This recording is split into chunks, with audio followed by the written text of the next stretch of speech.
When Holland Pierce wiped his greasy hands on the back of a stranger's dress at Bellini's restaurant at 7:42 p.m. on a Friday evening, using the emerald silk fabric like a napkin after finishing his $43 steak because he found the idea amusing in that particular way, wealthy people find cruelty entertaining when they're bored and there are no consequences.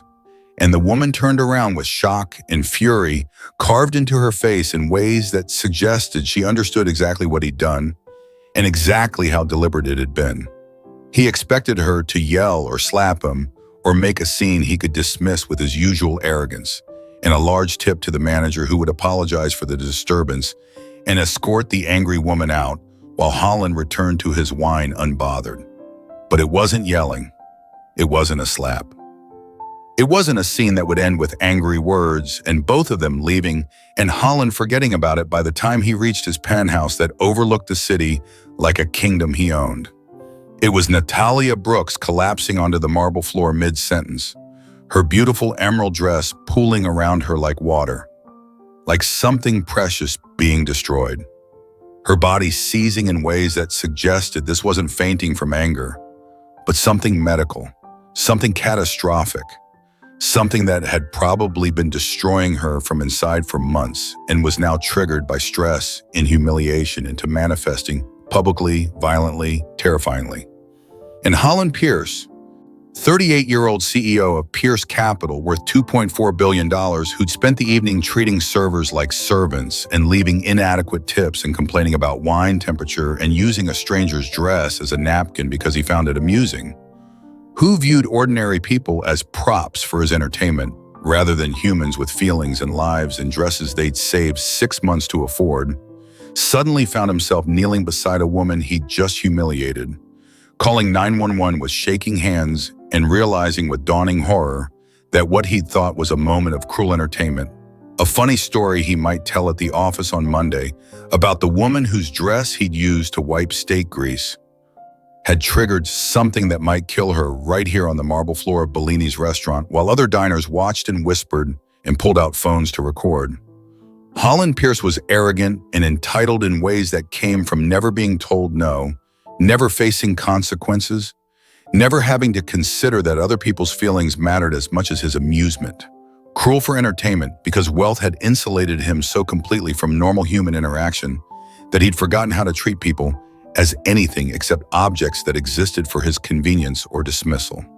He was known in certain circles, the ones that occupied penthouses and private clubs and charity galas, where wealthy people competed over who could give the most ostentatiously, for humiliating people publicly, for leaving servers in tears, for making jokes at others' expense, for the particular kind of casual cruelty that comes from viewing everyone who makes less than 7 figures annually as fundamentally beneath consideration.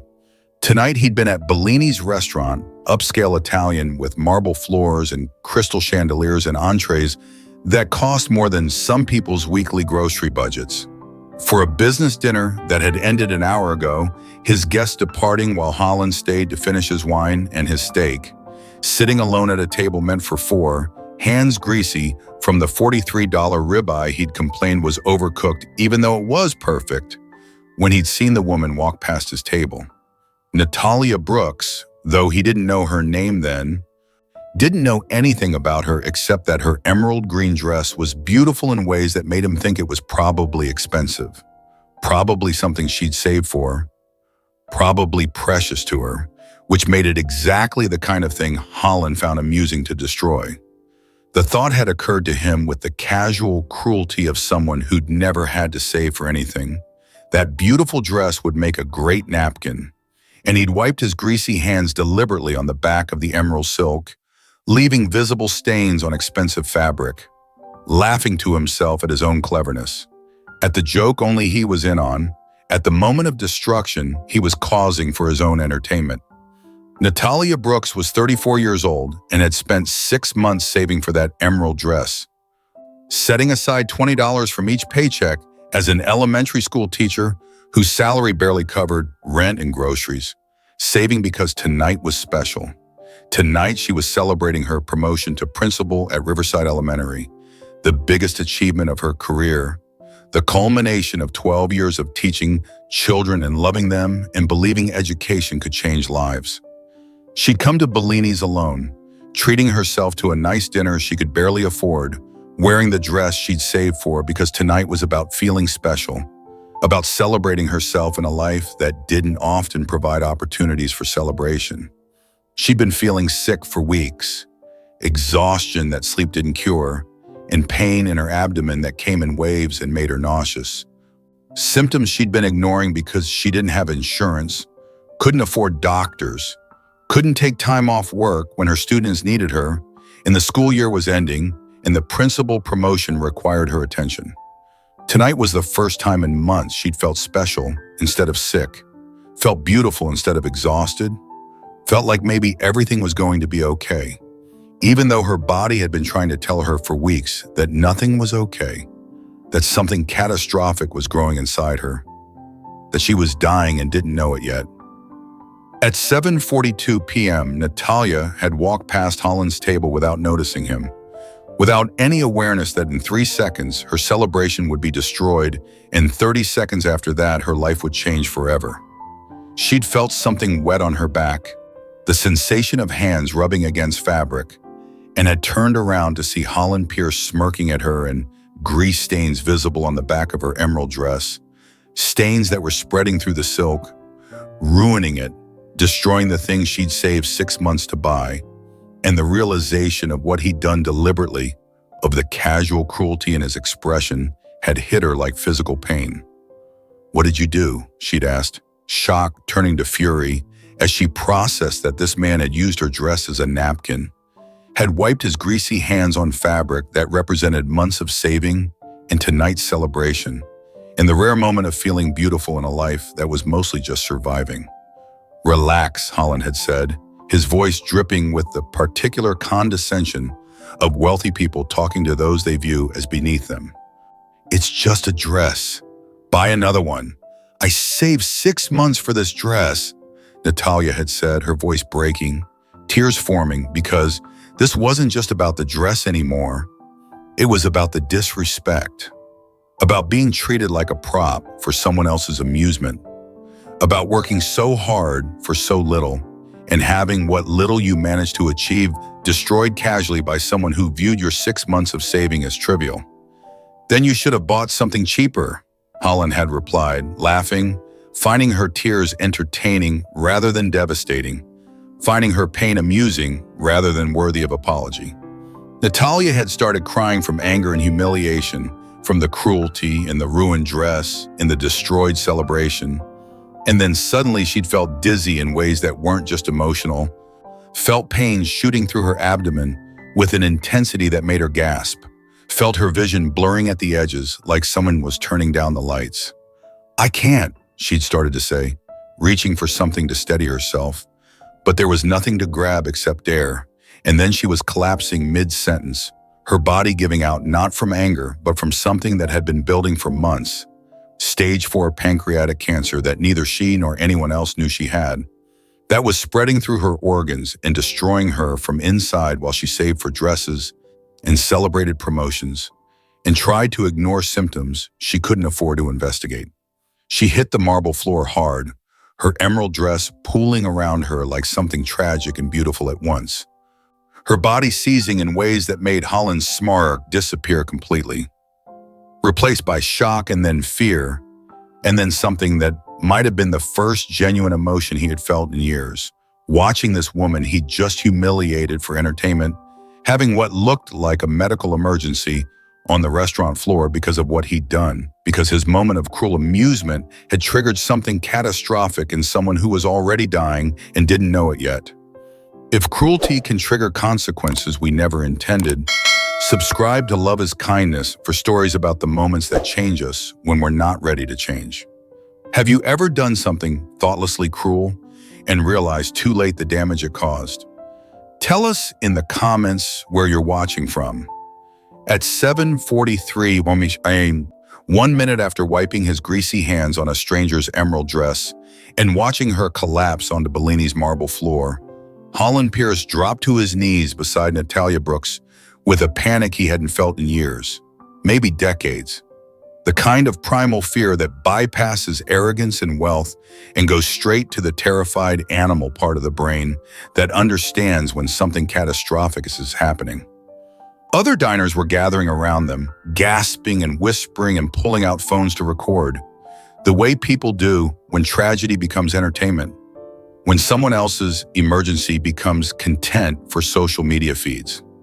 Natalia's body was convulsing in ways that looked unnatural, wrong, like her nervous system was misfiring and her muscles were responding to commands that shouldn't exist. Seizures that made her limbs rigid and then loose and then rigid again, in rhythms that suggested this was medical, not emotional, that something inside her was catastrophically broken.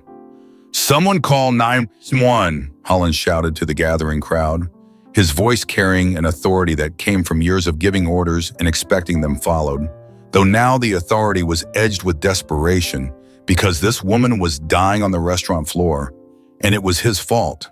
His cruelty had triggered whatever medical emergency was destroying her body in real time. The restaurant manager rushed over, a thin man in an expensive suit who'd spent the evening making sure Holland's table had perfect service, because Holland was the kind of customer who could destroy a restaurant's reputation with one bad review. "Sir, what happened?" the manager asked, looking from Holland to Natalia's seizing body with the particular horror of someone realizing their establishment is about to be associated with a death. "I don't know," Holland lied, panic making the words come automatically. "She just collapsed," which was technically true even if it omitted the crucial detail that she'd collapsed 30 seconds after Holland had deliberately humiliated her, that the stress and fury and devastation he'd caused by using her dress as a napkin had triggered whatever medical crisis was now killing her, that he was the reason she was seizing on marble floors instead of celebrating her promotion over expensive pasta she could barely afford.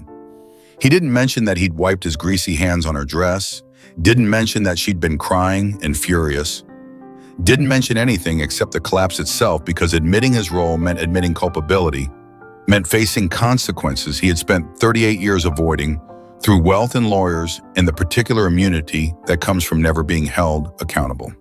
At 7:45 p.m., while they waited for the ambulance that was somewhere in Friday evening traffic fighting its way toward Bellini's restaurant, Holland held Natalia's hand because he didn't know what else to do, because touching her felt like maybe he could anchor her to consciousness through physical contact, because guilt was starting to seep through his panic, and holding her hand was the only thing that felt remotely like making amends for what he had done. She was unconscious now, her body still seizing, but less violently, convulsions giving way to tremors that looked equally wrong, equally catastrophic. Her emerald dress was spread around her on the marble floor, and up close, Holland could see details he'd missed when using it as a napkin, hand-embroidered flowers along the hem, delicate beadwork on the bodice, the kind of craftsmanship that came from skilled seamstresses and cost money, real money, the kind of money that 6 months of saving represented when you were an elementary school teacher whose salary barely covered rent. Her purse had fallen open beside her when she collapsed, contents spilling onto the floor, and Holland saw her school ID badge among the scattered belongings. Natalia Brooks, Riverside Elementary. The photo showed her smiling in ways that suggested she loved her job, loved the children she taught, was the kind of person who became a teacher because she believed in education and kindness and making the world better through small daily acts of caring. She was a teacher, not wealthy, not powerful, not someone who could afford to casually replace a dress that cost 6 months of saving, not someone who deserved to be humiliated for entertainment by a billionaire who viewed ordinary people as props. Holland's guilt, which had started as vague discomfort when she collapsed, was solidifying into something heavier, sharper, more painful. The realization that he'd destroyed something precious to someone who had very little that was precious, that his casual cruelty had real consequences beyond his amusement. At 7:52 p.m., the ambulance arrived with sirens that cut through Friday evening noise. Paramedics rushing into Bellini's with equipment and urgency and professional competence that made Holland feel useless and afraid in ways his wealth couldn't fix. They stabilized Natalia with practiced efficiency, checking vitals and starting an IV, and asking questions Holland couldn't answer. Because he knew nothing about this woman except that he'd humiliated her and she collapsed, and now she might die. "Are you family?" one paramedic asked, looking at Holland kneeling beside Natalia, still holding her hand, like maybe physical contact could save her. "I'm her friend," Holland lied, the words coming easier than truth, not wanting to admit he was the stranger who'd wiped greasy hands on her dress 30 seconds before she collapsed, the person responsible for whatever stress had triggered this medical emergency. "She's having some kind of seizure," the lead paramedic said, his voice calm but concerned in ways that suggested this was serious, potentially fatal. "We need to get her to hospital now." "I'm coming with you," Holland said. Not a question, but a statement. His CEO voice returning, even though he had no right to ride in the ambulance with a woman he didn't know, no right to claim friendship or connection beyond being the person whose cruelty had put her here. The paramedics didn't argue, too focused on keeping Natalia alive during transport to question Holland's relationship to the unconscious woman they were loading onto a stretcher, her emerald dress trailing behind her like something tragic and beautiful and destroyed. At 8:15 p.m., Holland paced in the emergency room waiting area at Mount Sinai Hospital, a space designed for the particular anxiety of people waiting to learn if their loved ones would live or die, plastic chairs and fluorescent lighting, and the antiseptic smell that all hospitals share, regardless of how expensive they are.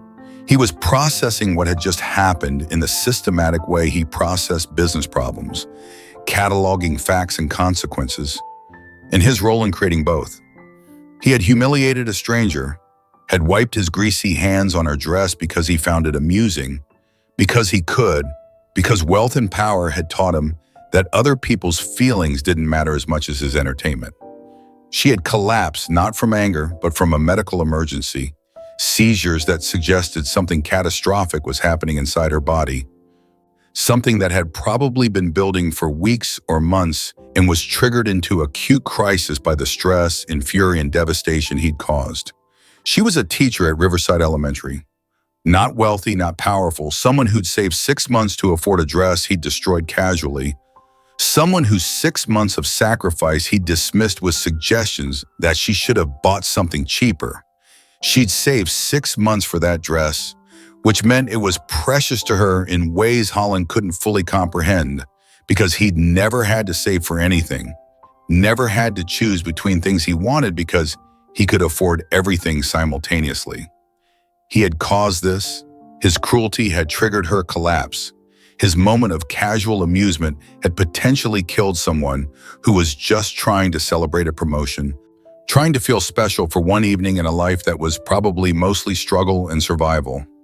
She could die because of what he'd done, could be in that emergency room right now, having doctors realize her organs were shutting down, could be taking her last breaths while Holland paced in a waiting room and realized with devastating clarity that consequences existed even for billionaires, that cruelty had real costs, that he might have killed someone for entertainment. At 8:47 p.m., Dr. Chen emerged from the emergency department, a woman in her 40s with tired eyes and the particular expression doctors wear when they have bad news to deliver and aren't sure how the recipient will handle it. "Are you family?" she asked Holland, the same question the paramedics had asked. The question everyone asked in hospitals, because medical information has privacy rules that don't apply to strangers who claim friendship.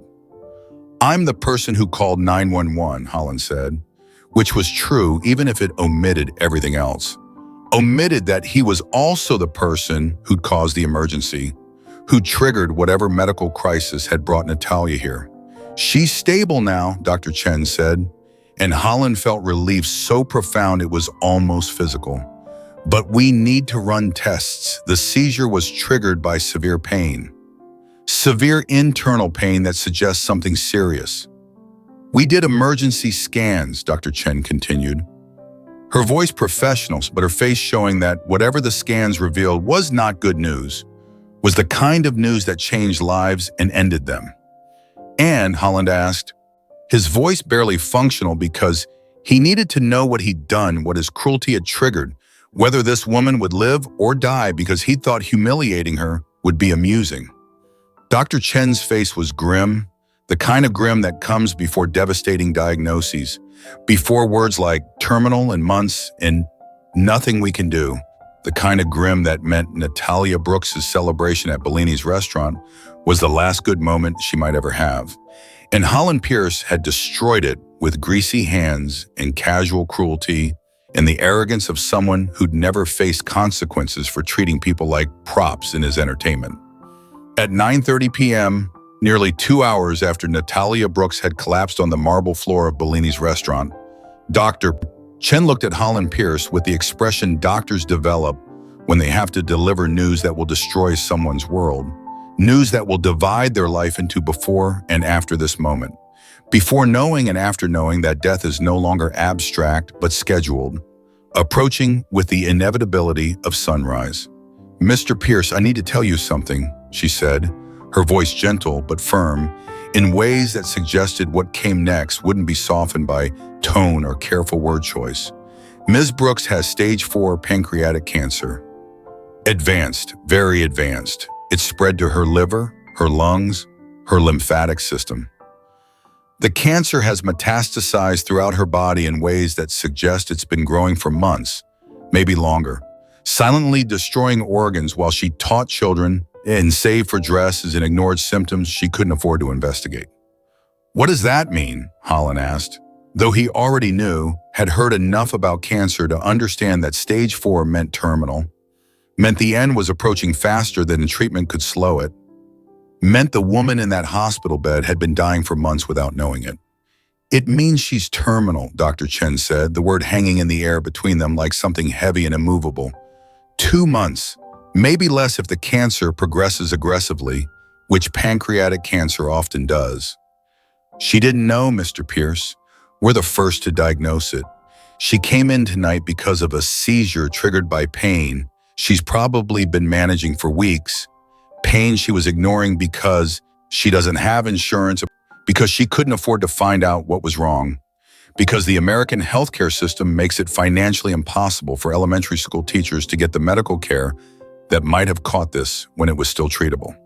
2 months, Holland repeated, his voice barely functional, his brain struggling to process that the woman he'd humiliated 2 hours ago for entertainment had been dying the entire time, had collapsed not from anger but from cancer eating through her organs, had maybe spent her last good evening being treated like a napkin by a billionaire who found cruelty amusing. "You're saying she's dying?" "Yes," Dr. Chen confirmed, her professional composure cracking slightly into something that looked like grief for a patient she'd just met but whose fate she couldn't change. "I'm sorry, we can manage her pain, make her comfortable with palliative care and hospice services, but there's no cure at this stage. The cancer has spread too far, destroyed too much. Surgery isn't an option. Chemotherapy would only make her remaining time more miserable without extending it meaningfully. All we can do is make sure she doesn't suffer more than necessary as her body shuts down." Holland asked to see her, needed to see her, couldn't explain why, except that guilt was consuming him in ways that felt like physical pain, like his own organs were being eaten by something catastrophic. "She doesn't know yet," Dr. Chen said carefully. "I haven't told her. We wanted to wait until she was fully conscious, until she had support, until we could deliver the diagnosis in ways that gave her time to process." "Can I be there when you do?" Holland asked. The request absurd given that he was a stranger, given that the last time Natalia had seen him conscious he had been smirking about using her dress as a napkin. "Are you family?" Dr. Chen asked, the question carrying weight because medical privacy laws existed and strangers didn't have rights to witness devastating diagnoses. "No," Holland said, and then forced himself to admit what he'd been avoiding for 2 hours. "But I'm the reason she's here. I did something cruel to her right before she collapsed. I humiliated her. And I need to," he paused, searching for words that could encompass guilt and responsibility, in the particular horror of realizing you might have triggered someone's final crisis. I need to be there. At 10:15 p.m., Holland sat in a chair beside Natalia's hospital bed in a room that smelled like antiseptic and approaching death. Watching her wake up slowly from the sedation they had given her to stop the seizures, her eyes fluttering open and focusing gradually on fluorescent ceiling lights and beeping monitors, and finally on Holland's face. "You," she said, recognition dawning, memory returning. "You're the man who," and she paused, touching the hospital gown she was wearing, realizing her emerald dress was gone, remembering. "You ruined my dress." Anger flickered across her face, the fury from 2 hours ago returning. But then she saw Holland's expression, saw genuine distress instead of smirking amusement, saw something that looked like guilt and fear, and the particular devastation of someone realizing they've done something unforgivable. "Why are you here?" Natalia asked, confusion replacing anger. Because nothing about this made sense, because the cruel billionaire who'd used her dress as a napkin shouldn't be sitting beside her hospital bed looking like his world had ended. "Because I did something terrible," Holland said, his voice raw in ways CEOs' voices rarely sound, in ways that suggested professional composure had completely collapsed. "And then you collapsed, and I needed to know you were okay. Except you're not okay, and I'm the reason you're here. And I don't know how to make that right, but I couldn't leave without knowing." Dr. Chen entered with a chart and the particular expression that meant devastating news was coming. News that would change everything Natalia thought she knew about her future. "Ms. Brooks, I need to discuss your test results," she said gently, pulling up a chair, positioning herself where Natalia could see her face clearly, where compassion could be communicated through eye contact even when words were destroying hope. "The seizure you experienced tonight was triggered by severe internal pain. We did emergency scans to determine the cause. I'm sorry to tell you this, but you have stage 4 pancreatic cancer. It's advanced throughout your body, in your liver, your lungs, your lymphatic system. It's terminal, Miss Brooks. Based on the progression we're seeing, you have approximately 2 months, maybe less." Natalia's face cycled through disbelief, shock, denial, the stages of grief compressed into seconds as her brain tried to reject information that couldn't be rejected, tried to find alternative explanations for test results that allowed only one interpretation. "No," she said, the word coming out like a child's protest against unfairness. "That's not, I'm only 34. I just got promoted to principal." "I haven't," her voice broke completely, tears streaming down her face. "I haven't done anything yet. I haven't traveled or fallen in love or had children or any of the things I was supposed to do before dying. I haven't lived enough to die yet." "I don't have family," Natalia said through tears that seemed endless, through grief that was consuming her in real time as she processed that her future had just been reduced from decades to weeks. "I don't have insurance that would cover treatment even if treatment existed. I can't afford hospice or palliative care or any of the things that make dying less horrible. I'm going to die alone in my apartment with no one there, no one to hold my hand, no one to tell me it's okay, just me and cancer and terror and pain until my body finally gives up." "No, you're not," Holland said quietly, the words surprising him as much as Natalia, words he hadn't planned to say but couldn't stop from emerging. "What?" Natalia asked, confusion breaking through grief because nothing made sense, because the man who'd humiliated her was now making promises that sounded impossible. "You're not going to die alone," Holland repeated, his voice stronger now, more certain. "I don't know why I'm saying this. I don't know you. You have every reason to hate me for what I did to you tonight. But you're not dying alone. I won't let that happen. Whatever you need for the next 2 months, whatever makes this bearable, whatever gives you dignity and comfort in the ability to die without being terrified, I'll make sure you have it, not because it makes me less guilty, not because it fixes what I did, but because nobody should die alone and afraid when someone has the power to prevent it." The next day, Holland Pierce paid all of Natalia's medical bills, every scan and test, an emergency room visit and diagnosis consultation, writing checks that meant nothing to his wealth, but everything to a dying elementary school teacher who'd been terrified of dying alone and bankrupt. He set her up in the best private hospice care facility in the city, a place with gardens and private rooms and nurses trained specifically in end-of-life care. A place where dying people could have dignity in their final weeks instead of pain and fear and institutional coldness. But Natalia refused with the firmness of someone who'd already lost control of her body and wasn't willing to lose control of where she died. "I want to die at home," she said, her voice weak but certain. "In my apartment, not in some facility surrounded by strangers, no matter how expensive or beautiful it is. I want a demo where I lived." "Then I'll make sure you can," Holland said, and hired 24-hour home nurses who could provide the medical care Natalia needed while letting her stay in the small one-bedroom apartment in Brooklyn that had been her home for 6 years. The space where she'd graded papers and planned lessons and saved $20 from each paycheck to buy an emerald dress a billionaire had ruined for entertainment. He arranged for pain management equipment and medications that would keep Natalia comfortable as her organs shut down, as cancer consumed what remained of her body, as she moved through the final stages of dying with as much dignity as medicine could provide. And he visited every single day, showed up at her apartment every morning with coffee and conversation, and the particular commitment of someone trying to atone for unforgivable cruelty through presence and consistency and refusing to look away from what he had done. Week 1 was awkward. Holland's visits driven by guilt that neither of them could ignore, sitting in Natalia's small living room, making conversation that felt forced because what do you say to someone you humiliated and who's now dying? How do you bridge the gap between stranger and caregiver when your only connection is cruelty and collapse and terminal diagnosis? Natalia was still angry about the dress.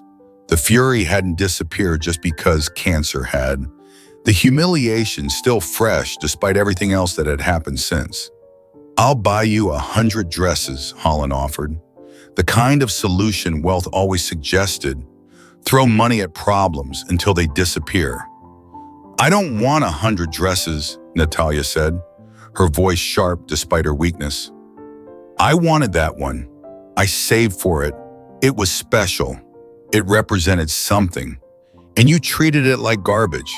Treated me like garbage, like I was something disposable. Something that existed for your amusement." "I know," Holland said quietly. The first genuine apology he'd said in years, maybe decades.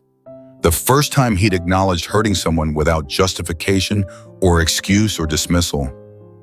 "I'm sorry." The words felt insufficient, inadequate to cover what he'd done. But they were true in ways Holland hadn't been true about anything in a long time.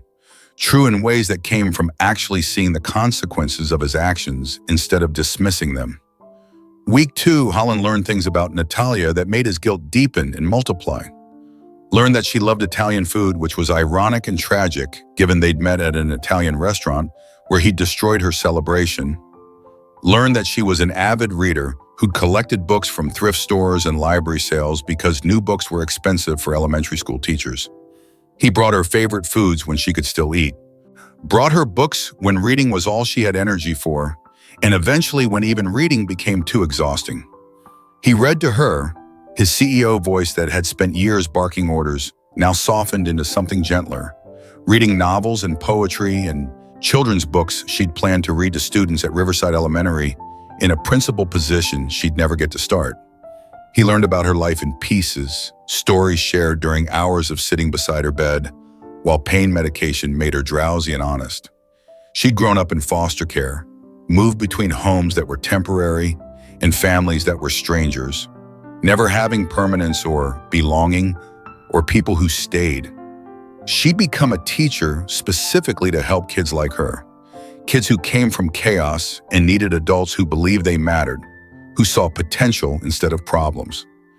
Her promotion to principal had been the biggest achievement of her career, Validation that 12 years of loving difficult students and staying late and spending her own money on classroom supplies had meant something. And now she'd never get to start the job, would die before the school year began, before she could implement the changes she'd been planning, before she could be the principal she dreamed of being.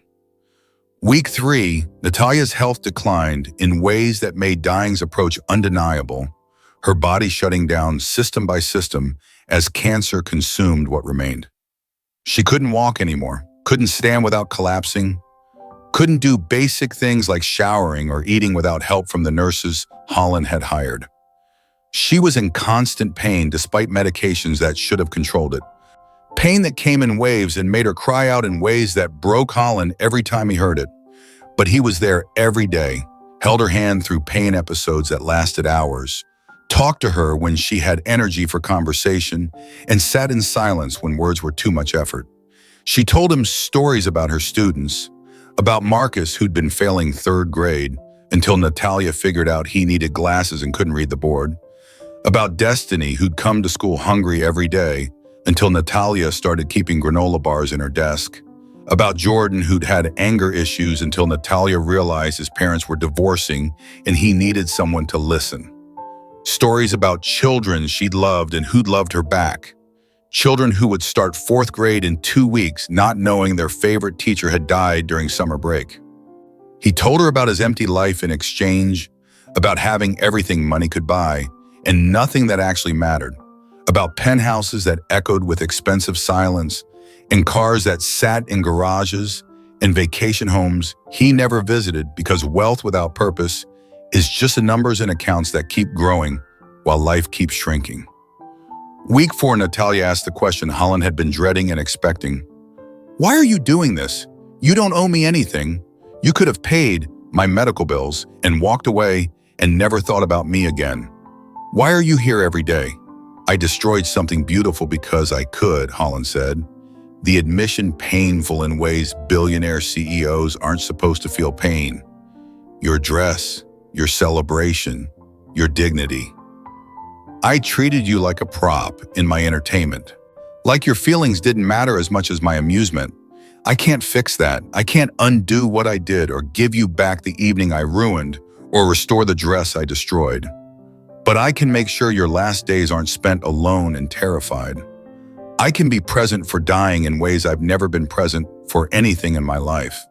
You're not who I thought you were," Natalia said, studying Holland's face with the particular intensity of someone who knows they're running out of time to understand people. "I'm trying not to be," Holland replied, the words carrying years of being cruel and arrogant and treating people as disposable.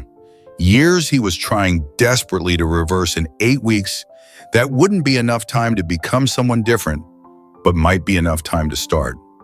Week 6, Natalia was very weak, barely conscious most days. Her body conserving energy for essential functions like breathing and heartbeat, while everything else shut down. Holland read to her constantly, his voice providing companionship even when she couldn't respond, holding her hand so she'd know she wasn't alone, even when consciousness faded. He told her she mattered, that her students loved her, that she'd made a difference in lives that would remember her long after cancer erased her body. Told her these things whether she could hear them or not, because maybe dying people could sense presence and love even when words stopped making sense. Maybe his voice was comfort even when meaning dissolved. Week 7, Holland contacted Riverside Elementary and arranged for her students to visit in small groups. Children who loved Miss Brooks and deserved to say goodbye, even if goodbye was painful for everyone involved.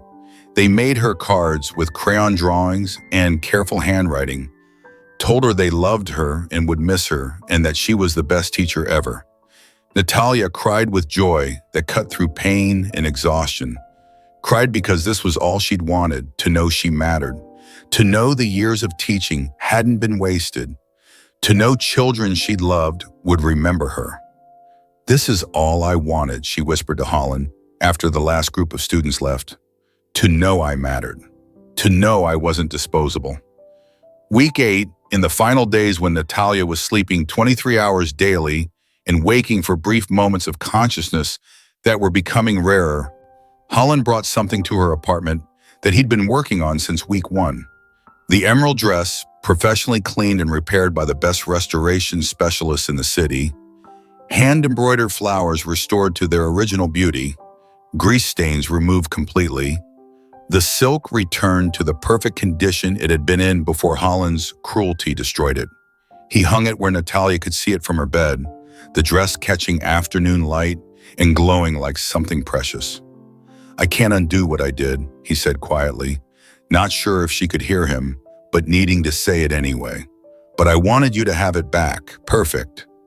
Natalia's eyes opened briefly, focused on the dress, and she whispered thank you with what remained of her voice.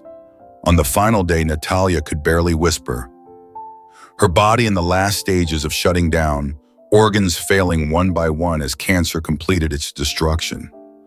Holland held her hand, had been holding it for hours, would hold it until the end. "You changed because of me," Natalia whispered, the observation taking most of her remaining energy. "You showed me what matters," Holland said, tears streaming freely down his face. "Not the dress," Natalia whispered, each word an effort. "Never was about the dress, about being seen, valued. You see me now." "I see you," Holland said, squeezing her hand gently. I see you, thank you for staying," Natalia whispered, and then her breathing changed, became irregular, and Holland held her hand through the final minutes as she died peacefully. Not alone, not terrified, accompanied by someone who'd learned too late what it meant to treat people as human. Natalia's funeral was beautiful, Holland paying for everything. A service that celebrated a teacher who'd loved children and changed lives and mattered more than she'd ever known.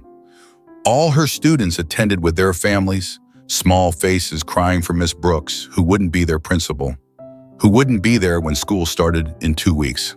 Holland spoke, his CEO voice that had spent decades being arrogant, now humbled completely. "I met Natalia for 30 seconds in a restaurant," he said, his voice breaking.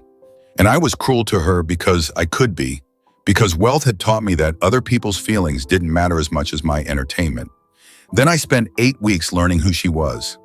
She was kinder than I'll ever be. She taught children because she believed everyone deserves to be seen, to be valued, to matter. And she taught me the same lesson, not through forgiveness because she never said she forgave me, but through dying with such grace that I had to learn what living actually means." 6 months later, Holland's life looked completely different. He'd quit his CEO position at Pierce Capital, walked away from the wealth and power and arrogance that had defined him for 38 years.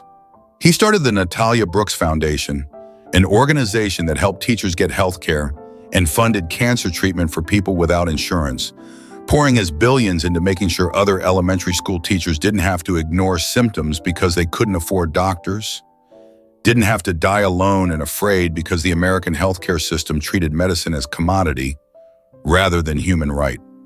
He visited Natalia's grave weekly, placed fresh flowers on the stone that read Natalia Brooks, beloved teacher, and stood in silence processing how 8 weeks with a dying stranger had taught him more about humanity than 38 years of wealth had taught him about anything. He kept the emerald dress framed in his office, hung where he could see it every day, reminder that cruelty has consequences, and redemption requires action, not just apology. The dress became symbol of how he'd destroyed something beautiful and spent 8 weeks trying to make it right. Too late to fix what he'd broken, but not too late to change who he was. Not too late to become someone who saw people as human instead of props, who treated kindness as valuable instead of weakness, who understood that wealth without compassion is just numbers in accounts while lives slip away unmourned and unremembered. At Natalia's grave 6 months after her death, Holland placed fresh flowers and spoke words she couldn't hear but needed to be said anyway. "I'm trying to be better," he said to the stone in the silence, in the memory of a woman who died teaching him what mattered. "Because you deserve better. Because everyone I ever treated cruelly deserved better. Because 8 weeks with you taught me that people aren't disposable, that celebration matters, that a dress someone saved 6 months to buy is more valuable than anything I've ever owned." He walked away from the grave, and the arrogant CEO who'd wiped greasy hands on a stranger's dress was gone, replaced by someone humbler, someone trying, someone who'd learned through another's death what it meant to actually live. Holland Pierce wiped his greasy hands on a stranger's emerald dress at 7:42 p.m. on a Friday evening because he thought humiliating people was entertaining, because his wealth had insulated him from consequences.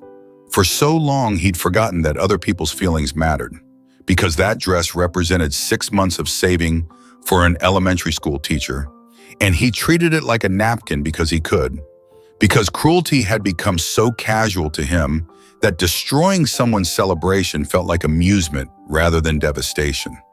It wasn't a joke. It wasn't harmless. It was cruelty disguised as entertainment, was the particular evil that comes from viewing other people as props in your life rather than protagonists in their own, was the moment when Holland's arrogance collided with consequences he couldn't dismiss with money or lawyers or the immunity wealth usually provides. And when Natalia Brooks collapsed, not from anger, but from stage 4 cancer that neither of them knew she had, that had been killing her for months while she taught children and saved for dresses and ignored symptoms she couldn't afford to investigate, Holland's moment of cruelty became the catalyst for 8 weeks of redemption that couldn't save her life, but changed his completely. He spent her final 2 months caring for the woman he'd humiliated, learning that she was everything he wasn't. Kind where he'd been cruel, selfless where he'd been selfish, beloved by children she'd taught to believe they mattered when society suggested they didn't. He couldn't undo wiping his hands on her dress, couldn't undo the pain he'd caused or the celebration he'd destroyed or the humiliation he'd inflicted for amusement. Couldn't save her from cancer that had been killing her for months before he ever met her. Couldn't give her back the years of being principal she'd earned but would never get to experience. But he could sit beside her and read to her and hold her hand and make sure she didn't die alone like she'd feared. Could be present for dying in ways he'd never been present for living. Could learn through her grace what it meant to see people as human instead of expendable. And in doing so, he learned that wealth without compassion is worthless. That people aren't props for entertainment, but humans with feelings and dreams and dresses they save 6 months to buy. And that sometimes the person whose life you destroy shows you how to rebuild your own. Not because they forgive you. Natalia never said she forgave him, never absolved him of guilt or suggested his 8 weeks of care made up for his cruelty, but because they show you through dying what it means to have actually lived, to have mattered, to have been seen and valued and remembered for kindness rather than dismissed and forgotten for being ordinary. Sometimes our cruelest moments reveal who we need to become, and the people we hurt teach us lessons we're not ready to learn until it's too late to apologize properly, but not too late to change. Have you ever hurt someone and wished you could take it back? Wished you could undo words or actions that seemed harmless in the moment, but destroyed something precious? Tell us in the comments where you're watching from, and rate this story on a scale of 0 to 10. Because somewhere right now, someone is being cruel because they can be, because wealth or power or circumstance has convinced them that other people's feelings don't matter. And maybe they need to learn before someone collapses that cruelty has consequences, that people aren't disposable, that 6 months of saving for a dress means something, even if 6 months is pocket change to you. That dying people teach the living what actually matters if we're humble enough to listen.